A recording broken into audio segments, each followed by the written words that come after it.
It's February 29th, 2024, and I'm Phil Mackey here with Ginny, born June 8th, 1927, and I think we should actually start this discussion with the photo that you just handed me here from 1932, and obviously there's a visual audience here. I'm not sure if the cameras can pick this up or not, but tell me about this photo.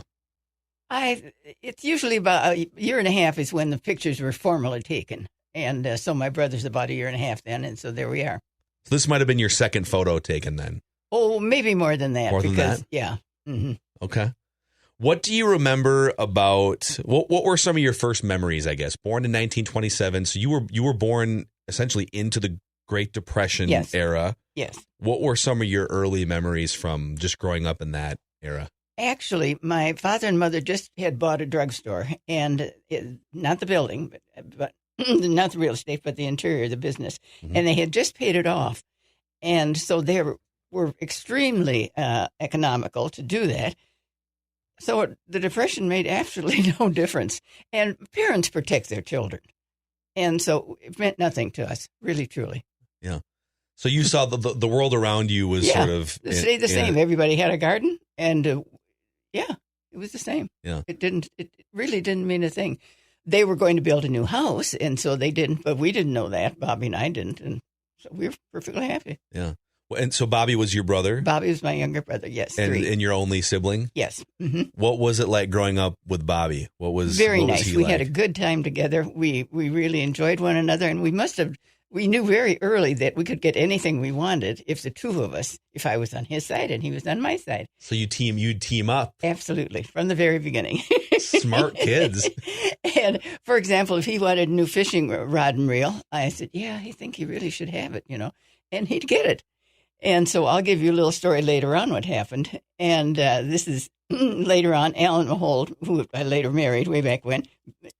Anyway, excuse me. My mother and father went to the Tuesday night movie show. Okay. It was the second show. And she walked downtown, block and a half, to the drugstore, picked up Dad. They went across the street to the theater and went to the second. And that was the first run. That was the last of the first run movie for that week. Okay. Alan was ushering. So he knew when they were coming in and he knew when they would be coming out. So that meant he could come to our house. So he did. And Bobby's there. Bobby's in the sunroom and the French doors between the two rooms. And so he's right there. He's listening to the radio. And we're in the living room. And his timing was pretty good, except one night. All of a sudden, the car was in the driveway. And he took off like a big bird out the back door. And Mother and Dad came in the front door. And there was a rocking chair just inside the door. And Mother looked down and said, "Whose hat is that?" "Stocking cap." And Bobby walked over to it and said, "It's mine." Put it on his head. And he said, "I'm going to bed." And that was it. Wow. So we were both on one another. So wait, would they, just to back up, did they leave the movie early? Why did they come accidentally home? His timing was off. Oh, okay. Accidentally his timing was off. Okay. That's amazing. So even throughout teenage years, you had each other's backs. Yes. And we had a nice time. He liked my friends. I liked his friends. And he even was baby for us in Millie, my best friend, and I, in a buggy. We put him in the buggy and he was our baby. So he was game for almost anything. It sounded like. Mm-hmm. What were your parents like when you were a kid? And what's their background in your ancestral background? Mother is from New Prague. They met at the University of Minnesota, the School of Pharmacy, and Dad's from southern part of the Minnesota. They both had very difficult times getting their education, and I could be here all this time talking about them because it's really interesting, but I'm not going to. And they met at the University of Minnesota. Dad went to the First World War. He was a sergeant. Remember the MASH thing? Mm-hmm. Well, he was gassed. The MASH unit? He was gassed on the battlefield, so you know what he was doing. Mm. And he came back, graduated, and Mother and Dad, Mother graduated, and she did her internship. Dad did his internship, and after that, they got married. In 1925, they married. In 1927, I was born. They bought the New Prague store, which was a drugstore in New Prague, Minnesota, little town. Yeah. Oh, 100, I mean, not 100, 1,000 people, probably that's all. Mm-hmm. And they bought the drugstore from a woman pharmacist who had been one of the very, very first, if not the first graduates in the University of Minnesota School of Pharmacy, Marie Piesinger. Yeah. And to show you what a good student my mother was, and Bobby and I had to compete with that. And when she was a sophomore, her mother became ill, and she had to skip that whole session. I mean, it was semester or quarter, whatever it was at the time, in geometry and all the other studies, too. Well, they took her classes. A superintendent, or a principal, I should say, recognized the fact that she really was a good student. And so she saw to it that Mother's lessons would get down to the Piesinger drugstore and unfinished, and Mother would bring them to the store to when they were finished. And so they would hand off every once a week. Okay. Mother's story is, okay, as I said, one of the subjects was geometry. And as I said, she was a good student. She did get in to take the state boards. And after the state boards came back, credited, and the teacher walked into the door of the classroom, the geometry classroom, and said, the person that got the highest mark in the state board this year in geometry never walked through the door. Mm-hmm. It was Rosaline Hollis, my mother. Yeah. So that's what we had to compete with. So, and 100 years ago, women pharmacists were not a thing, no. right? There were 5 women in her class, and she's the only one that went on to intern. And if you don't intern, you're not a pharmacist. And so these other girls were just there, so, okay. What? And I know that you didn't want to spend it. I have one more question on this because I think it's interesting.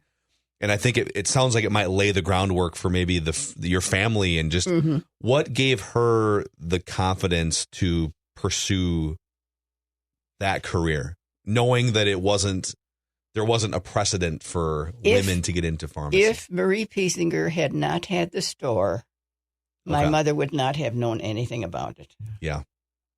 So it goes down. Mm-hmm. Yeah. Mm-hmm.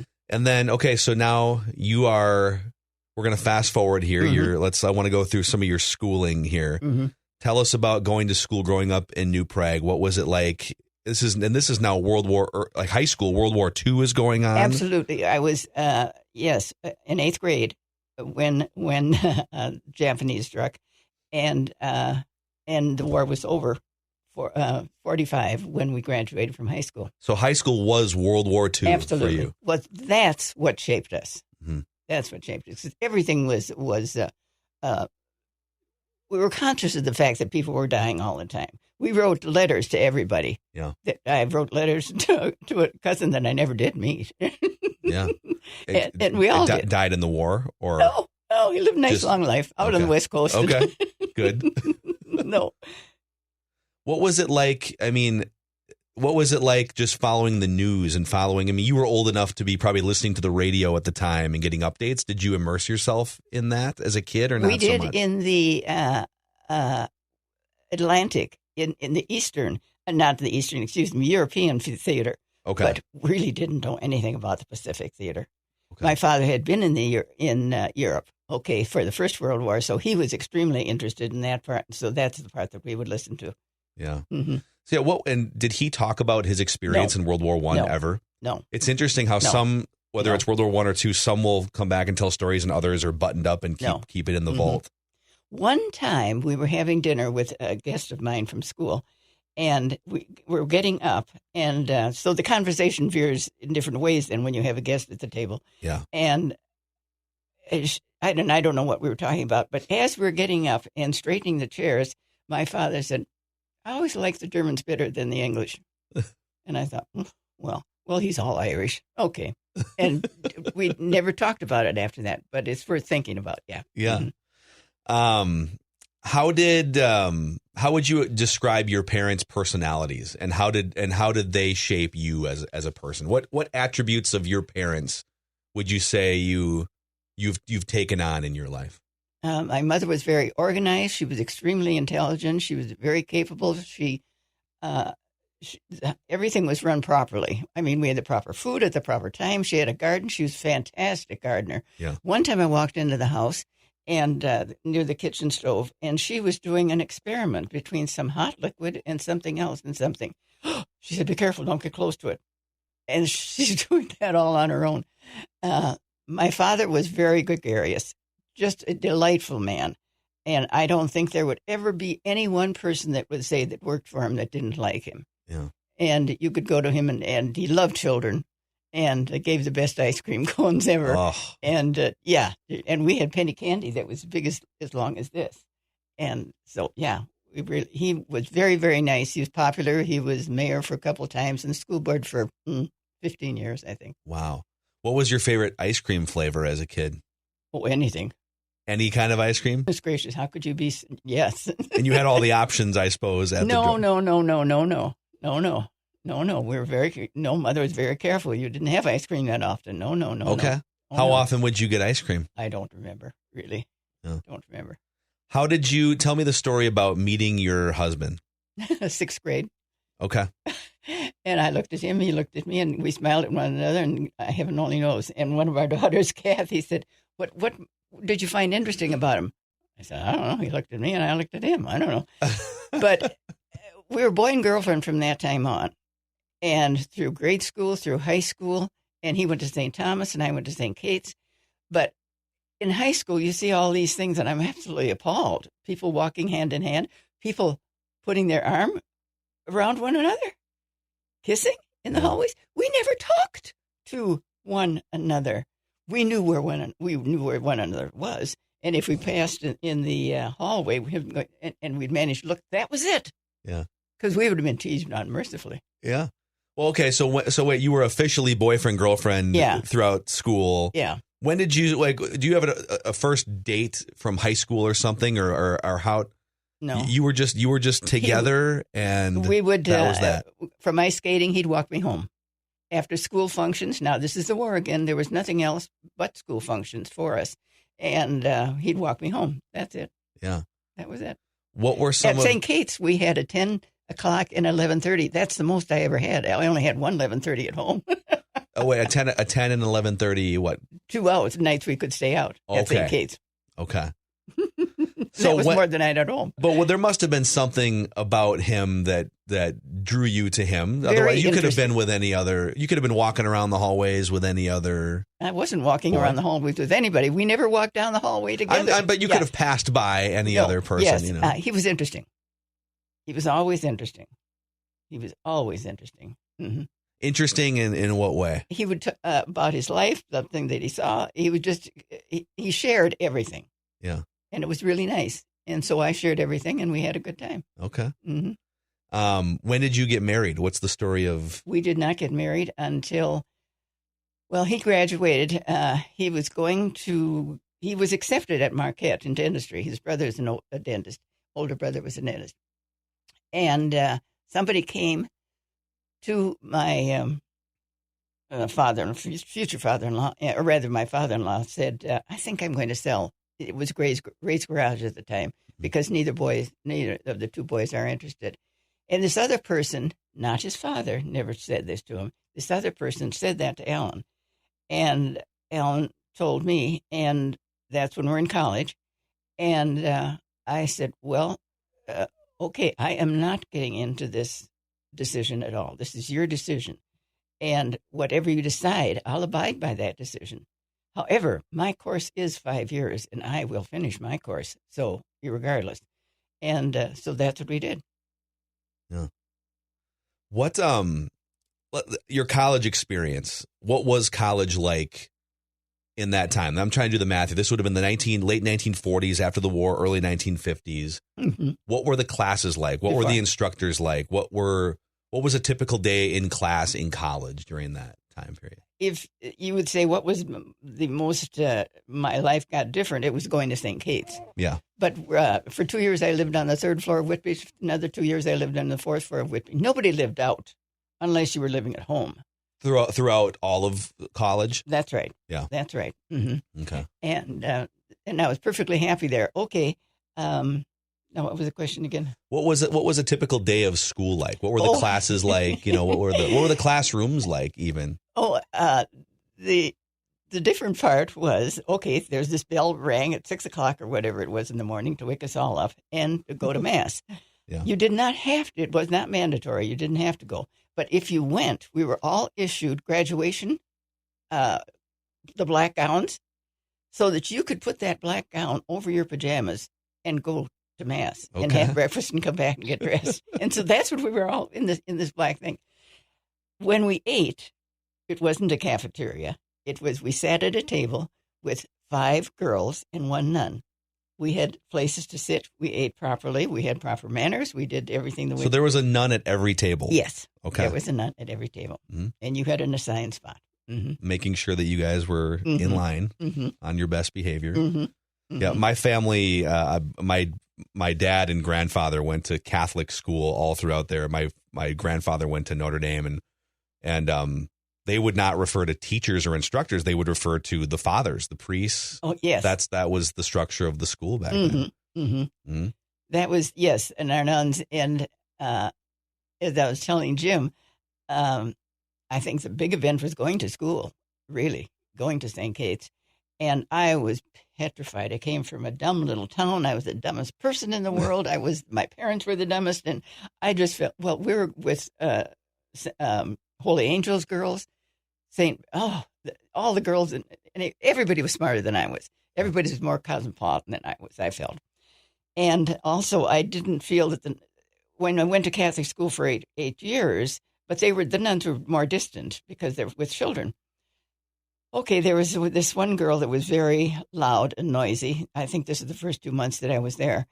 And she always had a lot of people around her, and she was really good-looking, gregarious, playing basketball and all this sort of stuff all the time. Yeah.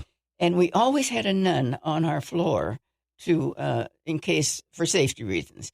And it was Sister Georgia at the time, and they said sitting in a rocking chair with a floor lamp, and she's knitting. And we're coming out after one of the meals, and this girl, the redhead, said, "Sister, you don't know what I saw today, Alan and Virginia doing." I thought, oh, dear. And I must have gotten white as a sheet, but anyway, nobody was looking at me. And Sister Georgia said, "Oh, what?" And she just kept on. And she said, "Sister, I saw them holding hands." Sister Georgia kept on, and she said, "I've seen worse than that." Never was I bothered again. Yeah. And then I felt, oh, these are people. Oh, okay. And that broke that from that point on. Yeah. Yeah. So what year did you get married then, you and Alan? We didn't get married until 1950, October of 1950. Okay. And what was the wedding like? Oh, everything that I wanted. How many people? Yeah. Everything that I wanted. There was nothing that I didn't get that I didn't want.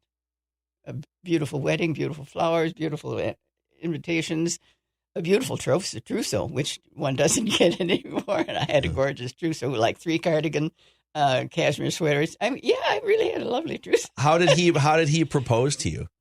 In his bedroom, and with all of his family downstairs in the kitchen. They all knew it. And so I think it was over Easter vacation. And he said he wanted to show me something, and went up, and that was it. Okay. Mm-hmm. Oh, so he wanted to show you something, and then was he nervous? If he was, I didn't even notice. We just went up the steps, and all of a sudden, all of a sudden he proposed, and I yelled. You said yes right away, I'm assuming. No, I just yelled first. Somebody help. No.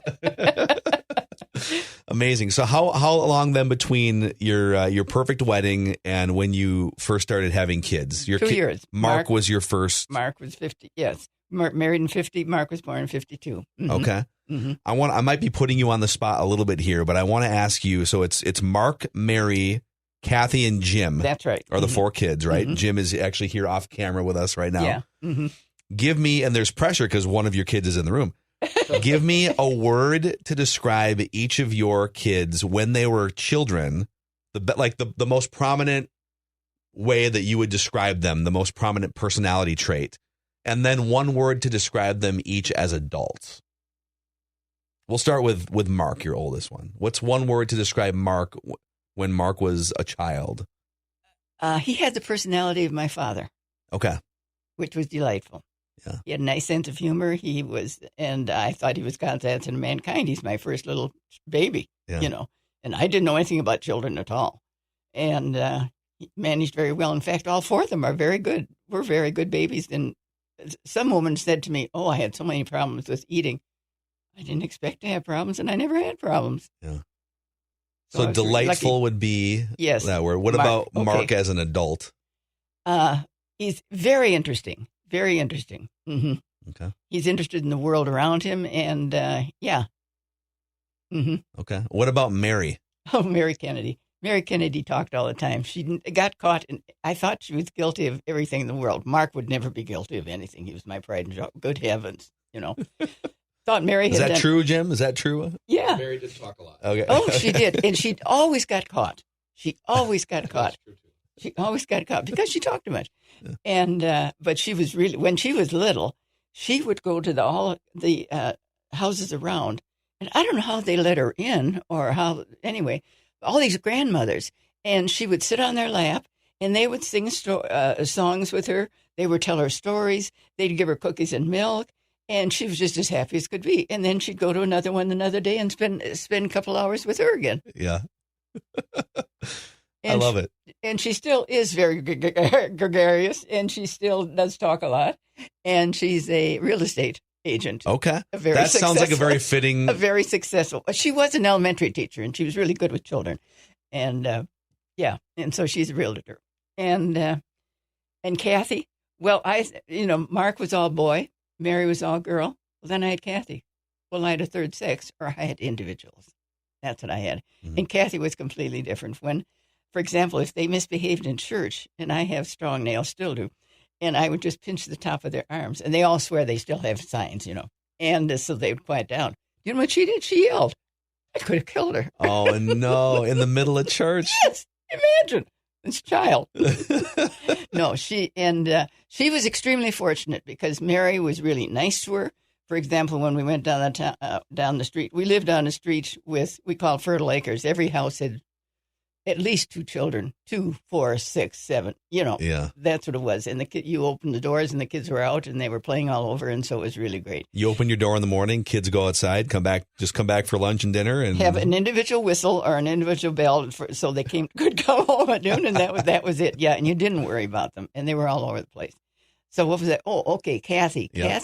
Kath, this one house had 5 girls, and Mary walked down there, and one of the girls said, "What's she doing here?" Kathy was following her with her thumb in the mouth, and Mary said, "She's my sister," and she stayed. Mm-hmm. And then he came along, and so she could play with him. So she had both sides. She was really lucky. So Jim's the youngest. Jim is the youngest. And Jim is in the room, so there's pressure here. One word to describe Jim as a kid. He was good. He also was the only one that had curly hair.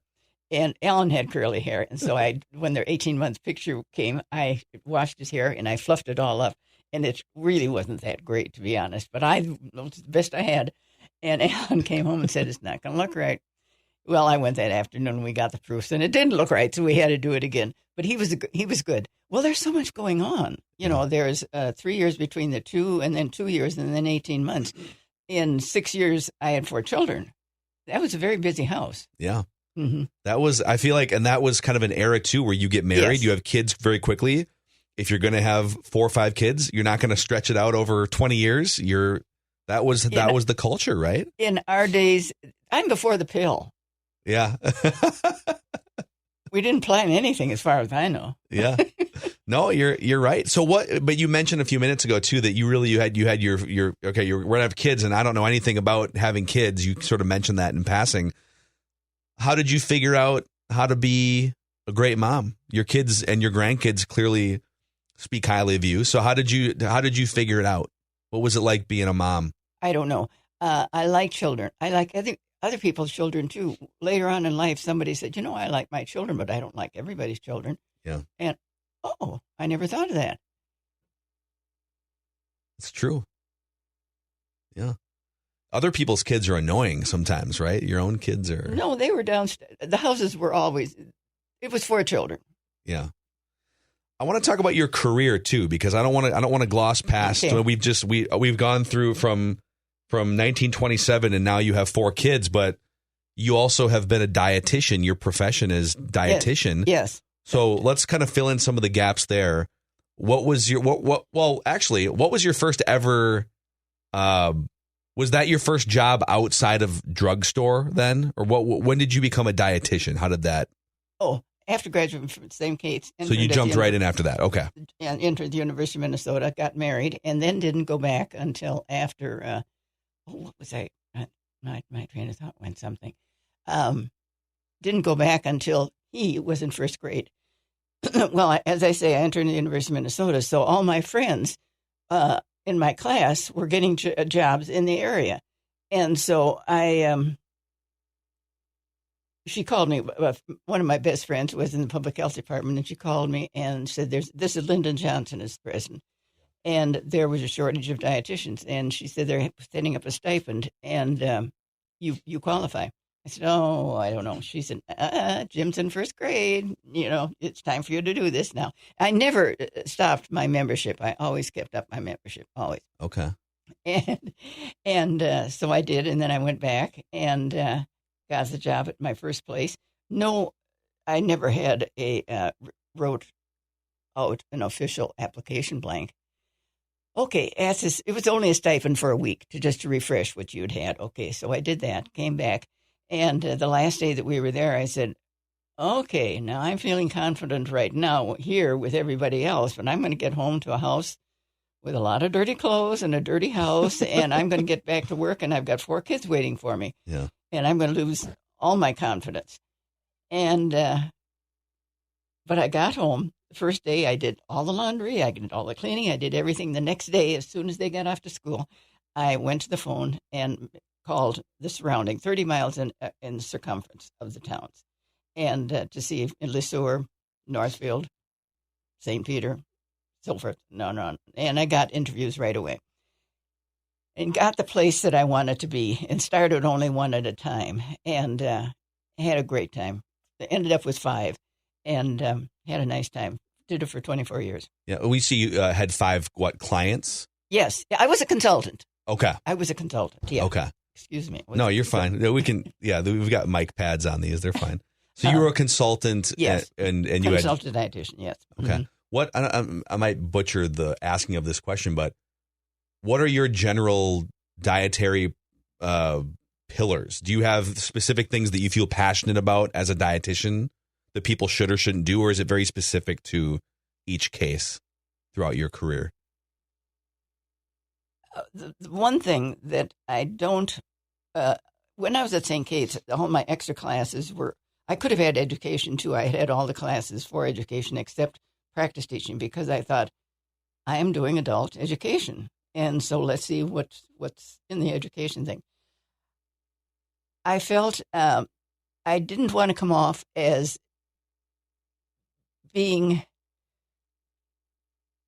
I don't say too smart, too much above them. For example, whenever every single interview that I had, the administrator would introduce me to the director of nursing. Every single director of nursing said to me, "Would you like to have lunch with us?" Mm-hmm. And I thanked them very kindly, and I said, "That's very nice of you, but I think I'll stay with my department." Yeah. I did not want to seem to be above them. Yeah. I'm a consultant. I'm leaving. Yeah. They don't have to do what I'm suggesting at all, because I'm walking out the door. Sure. But if they like me a little, or if they think I like them a little, and I'm interested, they might. Yeah. Yeah. That's my only way to get to them. And on the other side, your husband, family car dealership. Oh yes. So tell us about that. So he worked in the car industry. Oh yes. He was. Mm-hmm. And then we built a new building, and yes, he was really good. First we had Chrysler products, and then we had General Motors products, and he was really very good. For 20 years, he did not golf, and I did not read a book when these characters were little. Between working, taking care of them, and him working, and there was no way he was going to golf if I was going to be stuck at home. So yeah, no, he was smart enough to know that. Yeah. So golf was a passion for him? Yes. Before and after the kids were in the house? After the 20 years. Yeah. And actually, you mentioned reading. What are 2 or 3 of your favorite books? Oh goodness, I'm the person that reads the back of the cereal boxes. Do you read fiction, nonfiction, everything? Everything. All of my eyes are getting bad, so I do more nonfiction now, okay. And because fiction you start, and I just would stay up all night. And now I'm alone, and so that I couldn't do that, and my eyes would roll down the street. Yeah, it's rough. But on the car dealership front,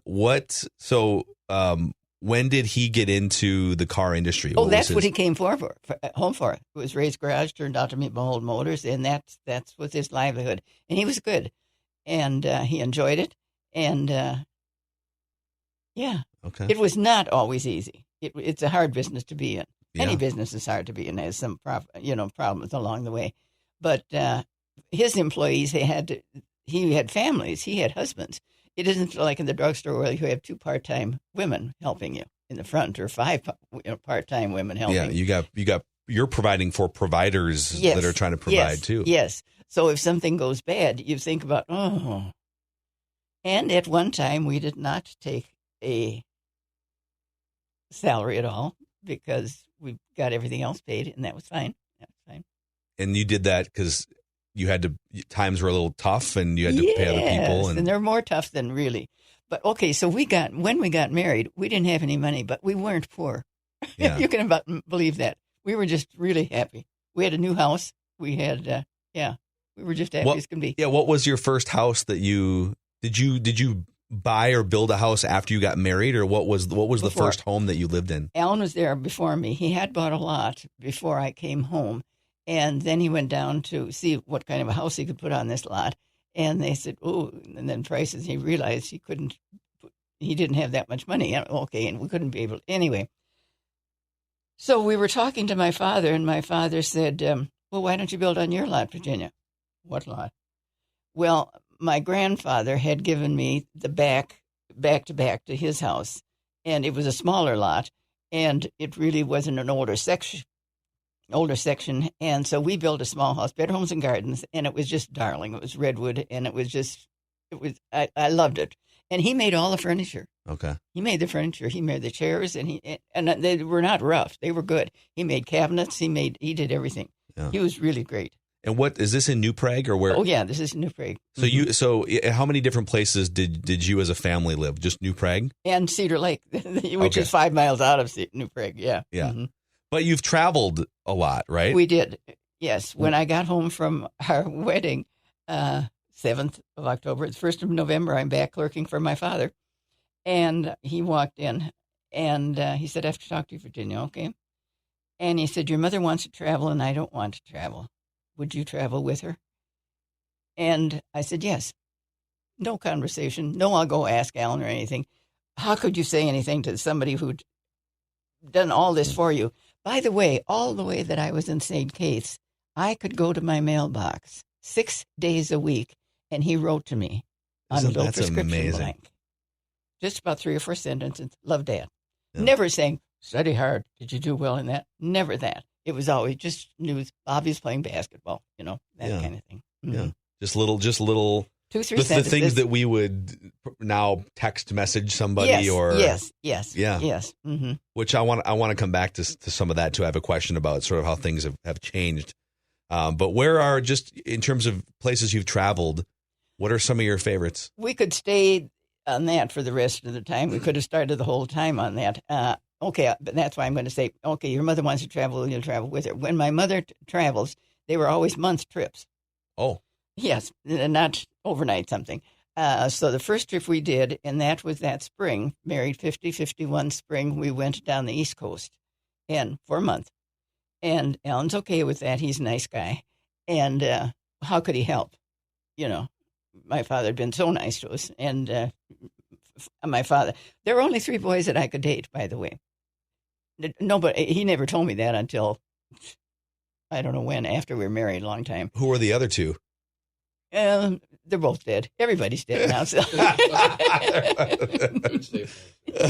That works. But so I would say I liked Alan, so that I didn't even know and I didn't care. Okay, so how did I interrupt myself?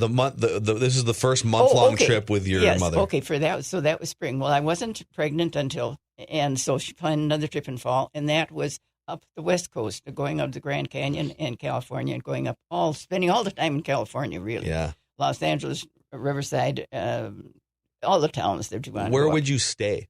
Very. Oh, this is a tour that's. In fact, I think it was a WCCO tour. No, I don't know if those were later ones were. Very nice. Very like very hotels. Oh yes, Okay. yes. Very nice. Mm-hmm. Very nice. Mm-hmm. What was your favorite part of California? Oh, I don't even remember. But my favorite city was Rome. Rome. Okay. Yeah. And then we didn't travel until the kids were all back in school, and I'm starting to go back to work to dietetics. And she said, "Okay, let's travel? Send the girls to someplace and the boys to someplace, and so that I can go." And then we took the grand tour to Europe, and that landed in Rome and went all the way through that, and so forth and on and on. I've been to Rome 5 times. Oh. And there are very few places that I haven't been. And then Alan won trips, and those were 5-day trips again compared to the months. And so there's very few places that I haven't been. Did you and Alan ever take any month-long trips? No. No? No. You don't do that when you're in business. No. I suppose when you're running, that is no. You'd have to find a couple really reliable people to. When the kids were little, our trips would be going to Duluth one day. And when you talked about Mark, and so he was the first one, and we came down, and there's one area of the road that is parallel with the highway. And Casey Jones was at the time one of the kids, television people. And this road was real parallel, as I say. And I looked over. Mark is in my lap. This is before car seats, way back. And Mark's in my lap, and I said, "Look it. I think that's Casey Jones." And we put down our window, and his window was down. His arm was out. He waved to us. He waved to us all the way. We had a ball. Yeah. It was just delightful. Then later on, when we're still doing just the one night, and Kathy was outside in the backyard, and you have to talk up a one-day trip, or a 2-day trip one night a little bit, to make everybody remember. And she's playing. She said, "Mommy, we had a good time in Duluth, didn't we?" Yeah. We hadn't gone yet. So we had a good time. Yeah. You also, I'm told that you and your husband throughout the years had been really involved in the New Prague community too. Alan was completely. My things were all children things. Okay. Yeah. So, tell us more about just the community involvement. On Alan's side first. Oh, you name it, he was involved in it. What wasn't he involved in? Rotary, the New Prague Opportunities, the New Prague Association, everything. He was involved in everything. He went to all these meetings at night to get away from putting the children to bed, you understand? Oh, so he was trying to fill his calendar. Okay. No. No. And mine were Cub Scouts and Boy Scouts. But enough so that, and I loved the Cub Scouts. I really did. And the Girl Scouts too. And Cub Scouts don't go overnight. And Boy Scouts do. And so I did a lot with the Cub Scouts, as I say. And then Mark got to be a Boy Scout. And they said, "Okay, now we're going to have an overnight something." And Mark raised his hand and he said, Mom will go. Well, they were really good. They didn't say a thing. "We'll call her." So the next day they called me and said, "Oh, we're going out." They had a good time with it. And Mark never did know. Yeah. Never did realize that he had. Yeah. Did you joked about your husband, taking off to go, help the city of New Prague at night, whatever, but did you guys have family dinners? Did you? Absolutely. Absolutely. With all the kids and everything? Absolutely. Who did you cook? Did he cook? Did you combine? I had little kitchens that were like little U-shapes. And no, I cooked. He loved to eat. He was fine. He didn't. And one time the children came and I said, "Honey, I can tell them to eat all these vegetables, but they're not going to take it. And if you don't, they won't." Yeah. So he was really good. Yeah. What were some of your favorite meals to cook? Oh, everything. I like to try different things. Any sort of like Midwestern classics or casseroles, or what are we talking about? Meat, potatoes, and vegetable at night is dinner. No casserole. Casserole at lunch, but no. Casserole lunch. Mm-hmm. Okay. Two vegetables every meal? Yes. He said, "I've eaten enough. I don't have to eat another vegetable after I leave this house." 2 vegetables every meal. That sounds familiar to my childhood, too. Mm-hmm. I like it. I'm also told you're a Vikings fan, a Minnesota Vikings fan. Not that much. We really didn't. When you work 6 days a week, as Alan did, And so then these little children were all around. No, not at the time. The TV actually was You're not- lucky. You're lucky because all they've done is disappoint people for 60 true. years. But then later on we did. But Okay. and that was fine. Yeah. So you probably went to the Met Stadium back in the Yes, day and yes, watched some yes. games there. Mhm. Maybe the Metrodome when it first opened. Yeah. But we were way back on 494. Yeah. Yeah. Where the Mall of America is now. Yes. Yes. They did keep a couple. I think they kept the home plate from the stadium inside did the Mall they? of America. Yeah. They just. I mean, they put it back in. And then Kirby Puckett's the seat that Kirby Puckett hit his home run in 1991. They've kept a couple things in there. What about retirement? Did you moved away from Minnesota Yes, to the we did. Phoenix area for Yes. what year was that? 80. Alan was going on golfing trips, and he went down to Rio Verde, Arizona, quite a bit. Okay. And this group of guys that he was playing with, and Rio Verde is a very nice place. It was formed by Minnesota people, and it's Midwestern. It's not pretentious, where you get some places that are much different. And My family would refer to Scottsdale as Snotsdale sometimes. yeah, a little yeah. pretentious. Mhm. Well, it's out of Scottsdale, so we did go to Scottsdale. It is beautiful. It is beautiful. Mhm. Yep. But yes, but I know what you mean. Mhm. And so it was a really nice place. Okay. And that's where he wanted to go. In fact, he had found a house and came back. But my mother was living alone by that time. My father died very early. That was the bad thing that ever happened to me was my father dying when Mark was born. Oh wow! I clerked the day. Remember where we were because I won't remember. And, I got you. Okay, when Mark was born, I clerked on Wednesday. Went to the hospital on Thursday. He was born on Friday. Monday, I came home. Monday, my father went into the hospital with a bleeding ulcer. He was that concerned about me. Wow. And in April, he died. Wow. Yeah. And how old was he when he passed? 59. 59. 59. And you were in your early 20s, early mid 20s? Just married. Yes. Well, 2 years and so. And yeah, and that was the worst thing that ever happened to me. I walked over to my friend's house and walked by a house that needed painting. And I'll never forget that as long as I live. Oh, the world didn't stop. Right. Oh, up to that time, the world had stopped, I thought. Yeah. I mean, that's, and it's not something in this case that you could maybe see coming from 6 months away or 12 months away. It just happened suddenly, right? Well, it was getting worse all the time, the emphysema. Emphysema does. Okay. Mm-hmm. So how did you then sort of mentally get back on track? Well, that was evidently I was did manage being busy, and Alan was really good. I think he took me out, and we bought roses that day, and the day of the funeral, and so that and his mother had Mark, was taking care of Mark, and then when Mary was born, my best friend died before that. My best friend and I were pregnant at the same time, a month apart. She would have been due in September, and I was due in October. And in the middle of it, her husband came over, a doctor, and said, Patty has ovarian cancer, and we're going to try and hold the baby and see what we can do with this. I absolutely did not. I knew her pregnancy was more difficult than mine was. That's all I thought about. And then they did bring the baby. I think it was earlier in August, the end of August. And she died about 2 weeks after that. Wow. Mm-hmm. And she was in her mid to late 20s. Oh, yeah. Right? Mm-hmm. She had an older daughter. She had Tricia, and so that was our first baby. And we thought she was fantastic.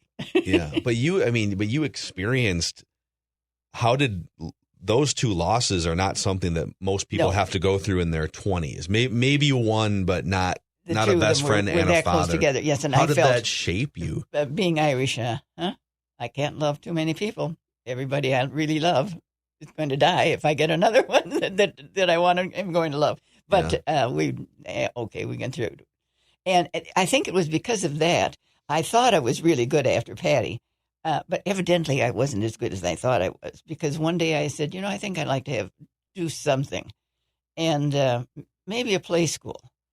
And immediately my mother thought it was a wonderful idea, and Alan thought it was wonderful. Everybody was just so marvelous. And Alan said, gee whiz, there's an old school, and I can get the desks. And he got 25 desks from me. We redid the lower entertainment room downstairs with 25 desks, and I had play school for 9 years. Okay.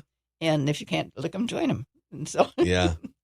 So it was great. I had a good time with it, and I really enjoyed it tremendously, and they did too. And to this day, I will be walking down the street and somebody that I don't recognize because they're not 5 years old anymore. Yeah. And will say Mrs. M, because that's what I had them call me, because Mahowald is too long a name. Mm-hmm. And they recognize you and they thank you, I'm sure. And yeah. Mrs. M, Mrs. M. And they still do any of them still keep in touch or write letters during holidays or? No, not that much. But the kids will go from other towns. And who was it? Oh, I think it was just, anyway, a relative went to Rochester, and one of the nurses said, oh, she was, Mrs. M, yeah. Yep. I love it. So, okay, back to Rio Verde. Oh, right? Okay. Give me one or two of your favorite moments from living in the Phoenix area in the retirement. It was great. As I say, it was a community. Mm-hmm. How they managed to get the community was we had to go to a center post office. And so you got to know everybody. And you have form habits. You do things the same day. So you see the same people every day and chat with them. And chatted with everybody. And one of the owners, for example, on Valentine's Day, there was this long line of us grandparents sending cards. And two people ahead of me was one of the owner's wives. And I had been thinking at the time, maybe $1 isn't enough to send with Valentine. Maybe I should be sending $5. She turns around, this woman, this half owner of the whole place, and says, oh, have you got your $1? That's why she would buy the whole place. Yep. Yeah. So if she's only giving $1, yeah, then she's giving $1. I was giving $1 too. I was thinking, well, maybe I should be giving more. Well, no, I give $1. I'm good. Yeah, yep. Yeah. No. Inflation hadn't caught up to the Valentine's cards. It was very nice. Alan made very nice friends. Well, it was a wonderful place. He put up his garage door. Anything he did handily. He really was. He really was good. He worked with glass well. He worked woodworking was good, and he won prizes and things. He really was good. I'm not. So there's one per family. Yep. And give me a book, and I'm happy. I'm like you. Give me a book. I did grow up on a farm, but I'm like, I'd rather have the book, I think. And that's fine. And so he really was good. And there you could, as I say, put up the garage door, and there's enough guys around. And so they'd stop and they'd talk. He also made, I think, the very best friend he ever had in his entire life. And he was a guy from a little bit older, just a really nice man. And we went to a town. We bought a townhouse on the golf course, very nice. Mm-hmm. And there were 4 in a row. And these 4 couples then we were together. Yeah. We rang a bell, 5:00. Okay, come to their house. And and we had cocktails. And it was very nice. It was not pretentious at all. As I say, some places where what was pretentious is if you had a -0 when you're golfing, Right, if exactly. Really, no, I never was there. Alan was pretty good, but I was not the very bottom, but close. Yeah.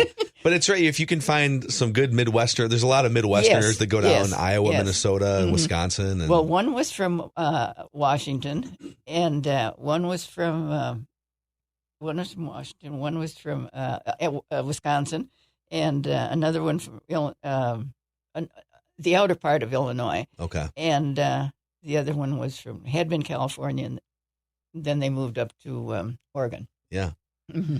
Yeah. So my dad lived down there for 13 or 14 years in Surprise, Arizona, and then we have friends. Oh yes. We my wife and I got married actually in Scottsdale about 5 years ago. So I love that. The Phoenix area is beautiful, and there's just so many things to do and explore. I have maybe 5 questions left that I want to I want to throw them at you. Okay. And get your answers on these, and take these wherever you want to go. Okay. Okay. Maybe we start with one. If you have multiple, feel free to answer. But what is your most cherished family tradition, and why is it your favorite cherished family tradition? Christmas is a very, very busy time for mothers. Yeah. there's a lot of programs. There's a lot of cooking that you want to do. It's a very, very busy time for mothers. You're getting this whole thing organized. And if you like to be organized, I like to be organized. And so you're really working at it. Well, the children were in grade school, in Catholic grade school. The 8th of December, we had off. We went into the Twin Cities, Mother and I, and the kids, whoever we had, 2, 3, 4, whatever it was. And we took them downtown Dayton's. And we drove into the parking lot, walked up to the 8th floor, and there weren't that many people there, because everybody else was in school, the rest of the kids. It was only the Catholic kids that were out. And we saw all the things. We went and had lunch. I would buy one thing. Mother would watch the children, and it was something for her, a scarf, gloves, something like that, something pretty. And then we'd go home. And we were home by 3 o'clock in the afternoon. Nobody was overtired. Everybody was happy. The 2 girls have their birthdays just before the end of November and the 1st of December. So they had their Polly Flinders dresses on, their white new shoes, and the laces on their socks were new, everything. Yeah. And they had their good coats on and leggings and their bonnets and everything. And the boys were all dressed up. So everybody, and they were absolutely fantastic. Yeah. Because people would look at them and say, oh, aren't they? And they were. Yeah. They were really good children. They were in their good clothes, and they were good. Yeah, but making that trip to Dayton. By the way, they brought back the Dayton's experience now, not the department store, but they've turned the old department store into a 2-month Christmas shop downtown again as of a couple of years ago. Yeah. Oh, it's cool because I remember even as a kid, I would go to Dayton's, and it was for generations would go to Dayton's. Yes. So they brought the Dayton's brand back, and they're doing some Christmas stuff there. Oh, that's nice. It's pretty great. So is there a tradition that you would like to see? Can I finish that a little bit? Yeah. Anyway, so Mother and I are doing this, and I'm thinking, and I say Christmas is a busy time. From that point on, everything is busy, and it's all just a muddled jump. And it's really busy. Okay. Yeah. But that was the last fun that I really enjoyed, and then we went to work again. And but so I'm telling it to Alan and saying, it's such a nice day. I feel badly that you've missed it all these years. So, okay, after saying that about 3 or 4 times, he said, okay, I'll go. And so Mother stayed home, and it was Alan and I. Immediately, he's doing this just to be nice. He's driving. These 4 kids are in the back. And, of course, again, no seat belts or anything. And we get there, and we go through these children things, on the 8th floor. And the kids are good and everything, but it doesn't have this kind of spark. Because he's doing this because he should be doing this. He's doing this. It isn't spontaneous. Isn't this wonderful, Yeah. And so we have lunch. We get home. And we get as far as Jordan, turning off 35W, going through Jordan. He's going a little fast. Well, when you have this many people in the car, I don't know why it doesn't do this anymore, but all the windows were all steamed up, and I think he could see about this much. He was going a little too fast through Jordan. Patrolman came up, and it was somebody that he knew. And the guy said, Mr. Mahowald. Alan looked at him and said, please let me get home. Oh, and that was that. Alan had done his duty. Please let me get out of this. Let me get home. I can't see. Everyone's yelling. Yeah, it's cold. Yeah. Please let me get home. And the officer, okay. And the officer had children himself. He said, yes, sir. Sounds good. I'll trail you home if you need it. Just let me know. That's a great story. Let me ask you this one. We kind of touched on a couple things that were different in communication, writing letters versus, everyone's got an iPhone now or whatever. How has the world changed the most for the good and maybe for the not so good over the span of your life, going back to pre-World War II? I think the communications is the big thing. Mm-hmm. And everybody talking about the meal that they just had. Oh, how wonderful. Yeah. You think you're the only one person in the world that has a meal like this? Right. Here's a photo of my meal. Yeah. Yeah, we all ate 3 times today. It's great. I think that's the biggest change, really. And maybe some of the vanity, finding the need to post about the things that you're doing too. Yeah. In today's world. In my day, okay, that's the big thing. Children were meant to be seen and not heard. And that is just not a saying. We were not spoken to. Yeah. But that meant we could be in a lot of places and listen to a lot of things, and nobody paid any attention to us. Yeah. I didn't get on Millie, my best friend. The two of us were together after that. Okay. And so we could do anything together because there's two of you. And her older sister was 10 years older, and so then she took care of us. And but to show you how little we did get out, Sis joined the Waves in maybe the second or third year of the war. Okay, she went to Washington, D.C. She was a commercial artist, and she was working on maps in the daytime. And she told Millie she could come to Washington after she graduated from high school and work for a year or two and get some money for college. And so Millie did. And but when Sis came home for one vacation one time, and we were seniors. Millie and I are seniors at the time, and she said something about a dance. We said, we've never been to a dance. And we said, we've never even been to a wedding dance. Yeah. So Sis went down the store, down to the drugstore, and said, Mr. Lane, these two girls really should go to a wedding dance. And everybody's been to a wedding dance. No, I don't think really. And he was going on. Finally, he said, all right, but they have to be home at 10 o'clock. Sis said, the Golden March, the Grand March doesn't start till 10 o'clock. Well, all right, but right after that, you see that they get home. Yeah. So that was it. Well, we went to this wedding. Now, as far as we're concerned, brides looked like they were from Good Housekeeping. They're beautiful. They're slim. Their dresses are gorgeous. Yeah. We're going to see a princess. The woman didn't start out life being fantastically beautiful. She was a little too curvaceous. Her dress, she got married at 10 o'clock in the morning. This is at night that we're seeing her. That's when you got married, at 10 o'clock in the morning. Yep. And she's gone busy all this time, and she's in the same dress all this time. It was dirty around the bottom, and I don't know if there were any, but anyway, it was dirty. And we never went again. But the idea of like the Grand March, the wedding dances, that's another thing that's so much different. When you were growing up and throughout the 40s, 50s, 60s, there were wedding dances on the weekends. And oh, yes. And they still do have big weddings, though, in New Prague. Yeah, I suppose. Yeah, New Prague. There weren't during the war as much. There weren't quite as much, but they still were there. And even on the weekends too, just the polka waltz dance jobs on the weekends during that era. Mm-hmm. Mm-hmm. The Wendingers. I don't know if you ever went to any New Ulm. No, there's some great bands. Never got to dance out of town. Never did. Yep. Okay, here's another one. Excuse me. Yeah, I have two more. What moment in life? I'm going to take away wedding day and kids being born because those are happy days, obviously. What's another moment that made you the happiest? What like when you think back throughout your years, what's the moment besides those children being born and your wedding day where you were the happiest? I think going to St. Kate's, starting St. Kate's, was just a completely different world, and it was just great. After I figured out that I really wasn't the dumbest person in the whole world, and it wasn't the worst place to be coming from, and so forth, and my parents weren't the stupidest. You were cosmopolitan, dang it. So no, that made life different. Yeah. Mm-hmm. Okay. And then what would you, if you could take everything that you've learned in your life and go back and talk to 20-year-old Ginny, what have you learned about living a happy and successful life that you would now go back and say, hey, I've learned this, 20-year-old Ginny, follow this? I was pretty lucky. I have my father's personality, so I can roll with things. Mm-hmm.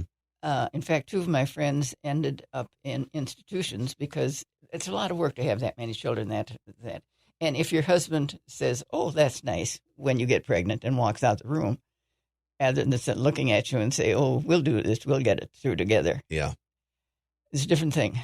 And two, we're institutionalized for a little while, but I wasn't. And at Bridge Club one night, somebody asked my mother, "Aren't you concerned about Virginia?" And Mother said, "No, I'm not." Because if she woke up in the middle of the night and she wanted a brush and she only saw a comb, she'd use the comb. Yeah. Yeah. Thank God that's my personality. Mm-hmm. Also, I'm an optimist. And that's there too. You either are or you aren't. Excuse me, Yeah. Yeah. That would be, I suppose, another question would be, is there a piece of advice you would give to future generations? I mean, being optimistic seems like good advice. What other advice? Last question. What other advice would you give to future generations, family or just anybody, from what you've learned? Well, I'll tell you a story. Let me see. Kathy had a dog. Okay, so she had a dog. And so they got an apartment right away when they were married, or a townhouse, excuse me, so that they could have the dog already.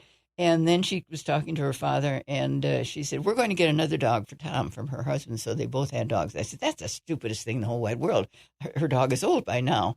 And she's perfectly happy being where she is. She doesn't need anybody. And so Kathy must have called me, or I called her. I can't remember which way. And I said that to Kathy. And she very nicely, politely listened to me all, put down the phone, and went and got the other dog. So Alan said, now you know how much they're going to listen to you, so don't bother. Yeah. Which is true. So that was the last bit of advice I gave to my children. There it is. Married children, older it. children. I love it. Mm-hmm. Well, it's been amazing just hearing your stories and hearing your perspective, and just having this tour through the last several decades. Is there any other things you'd like to say on this Sound Story conversation before we say goodbye? I think I've been extremely fortunate, really. I had nice kids. Some people have one that's extremely intelligent and one who's the problem child. I had nice four average kids. Mm-hmm. And they helped one another. And to the fact that, okay, Mary and Mark were constantly, the two older ones would be at one another, but Mary was in line for summer swimming to get into the bus. And Mark went by on the front of the street on his bicycle. And the boy was bothering Mary. And she must have answered anyway. He heard it, Mark heard it, whipped back, went to this kid and Mary and said, hey, she's my sister. Stay away.